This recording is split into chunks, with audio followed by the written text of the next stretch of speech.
suis Axel Mouquet, je suis le directeur du développement de Webhelp Payment Services.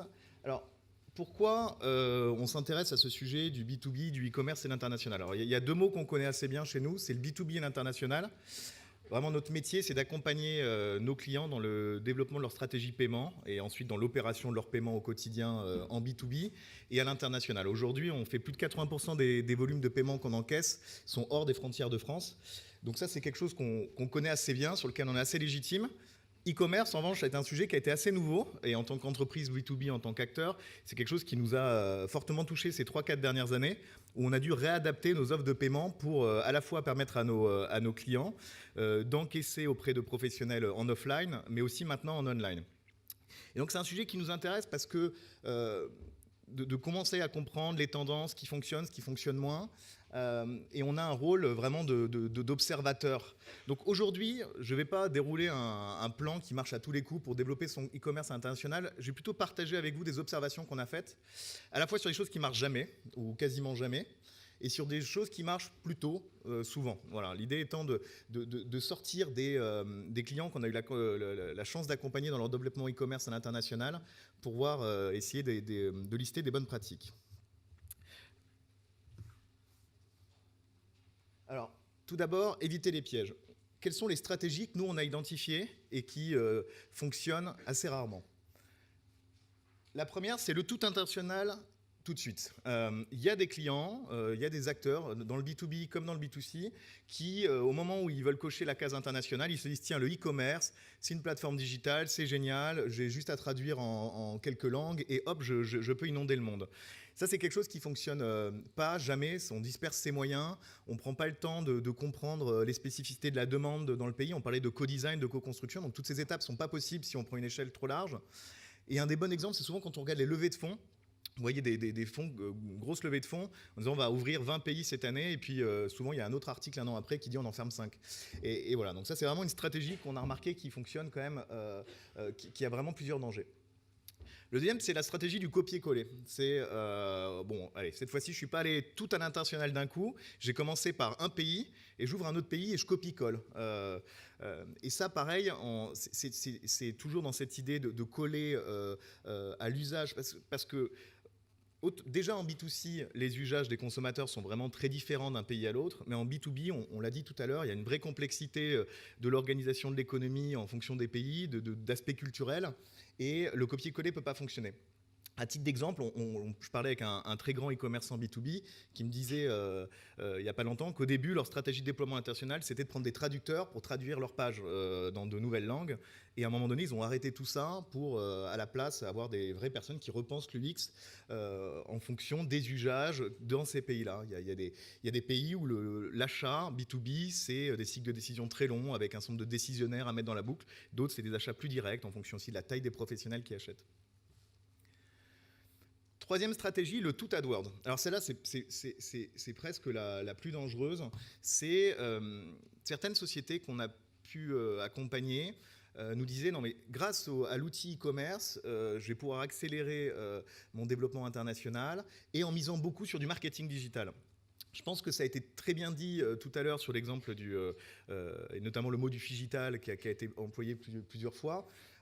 Certes, le marketing digital, quand on développe une politique e-commerce et encore plus à l'international, c'est un sujet clé. Il faut se poser les bonnes questions, comment je mets en avant mon offre, etc. Mais le commerce reste central. Et penser qu'on va développer à l'international avec une super plateforme e-commerce et en mettant des millions pour acheter des AdWords ou de faire des campagnes marketing digital, ça ne fonctionne pas. Et très souvent, on voit comme ça des budgets qui sont dilapidés. Donc, je suis dans plein de pays, j'achète plein d'AdWords. Et finalement, quand on réfléchit à combien de commerciaux sédentaires ou terrain ça représentait, on voit vite que le ROI n'aurait pas été le même. Et le tout seul à Paris, ça c'est aussi une autre stratégie, ou en tout cas certains réflexes qu'on peut voir chez certains de nos clients, de se dire ok, j'ai une approche centralisée des sujets, je fais tout à Paris ou là où je suis situé. Je vois des provinciaux dans la salle, donc ça peut être aussi à Bordeaux ou ailleurs. Et l'idée étant vraiment, quand on veut se développer à l'international, il faut des gens en local, surtout en B2B. Je veux dire, on a parlé tout à l'heure de la proximité avec les clients et les partenaires qui était nécessaire. Et ça, quand on parle d'un développement international, on ne peut pas être centralisé que dans un seul pays. Et donc, c'est vraiment un sujet clé. Donc en conclusion, sur les pièges qu'on a pu identifier, vraiment, ce qu'il faut, c'est pas se disperser. Vraiment, ça, c'est le terme numéro 1. Si on veut vraiment bénéficier de l'effet de levier qu'offre le e-commerce et le développement international, il faut concentrer ses efforts, concentrer ses moyens là où on va avoir un vrai ROI. Du coup, pour faire ça, il y a certaines questions à se poser. Étude de marché assez classique. Il y a pour nous 3 grosses étapes qu'il ne faut pas rater avant de décider comment on va se déployer à l'international. La première, c'est le marché. Il faut comprendre les différences culturelles, linguistiques.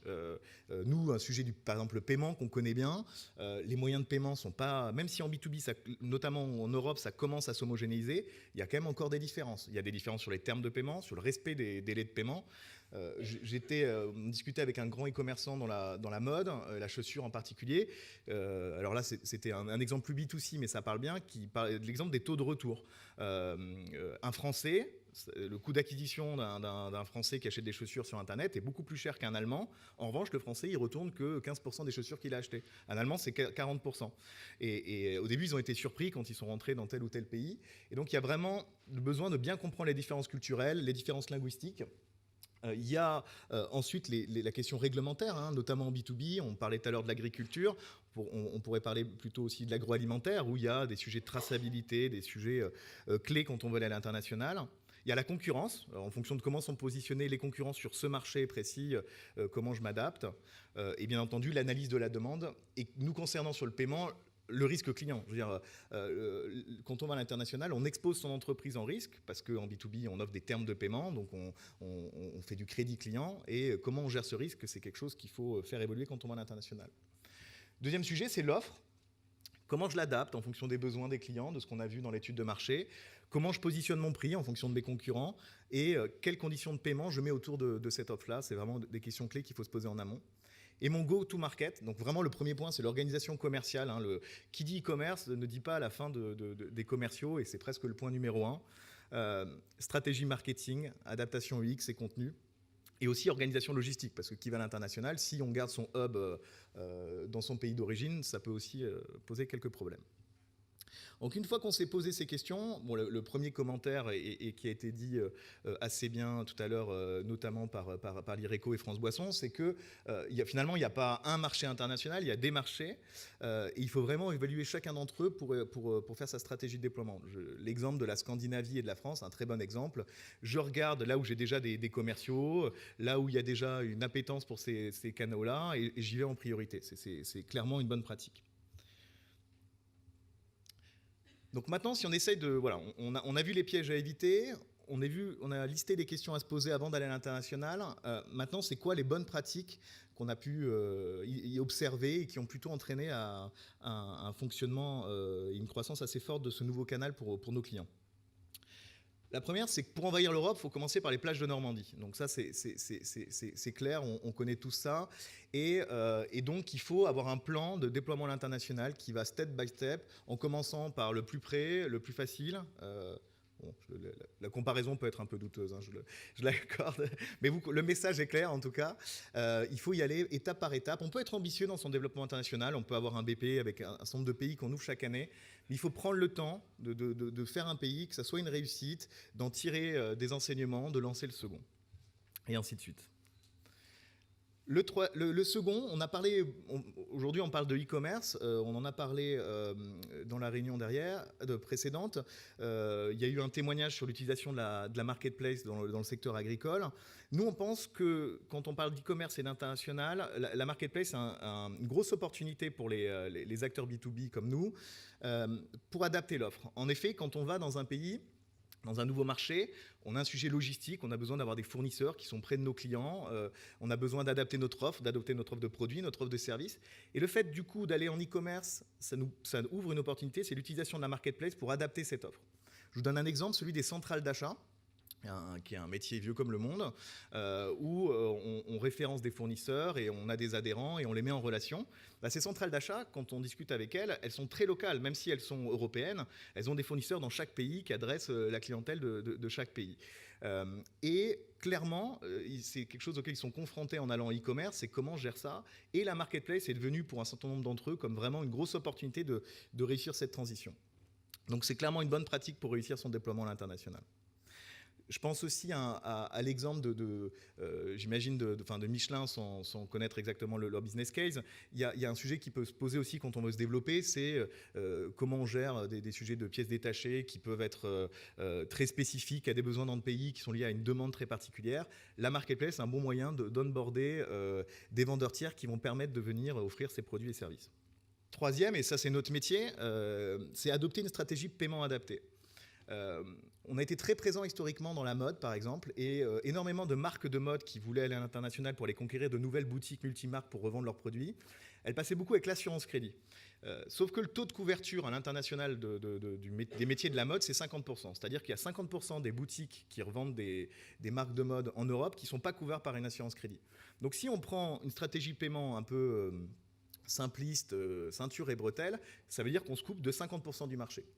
Et ce n'est pas forcément la meilleure façon de se développer. Donc, c'est vraiment important de prendre le temps de comprendre le risque client auquel on va s'exposer et d'adapter la stratégie paiement là-dessus. Et une bonne façon de faire ça, c'est de travailler avec des partenaires dont c'est le métier.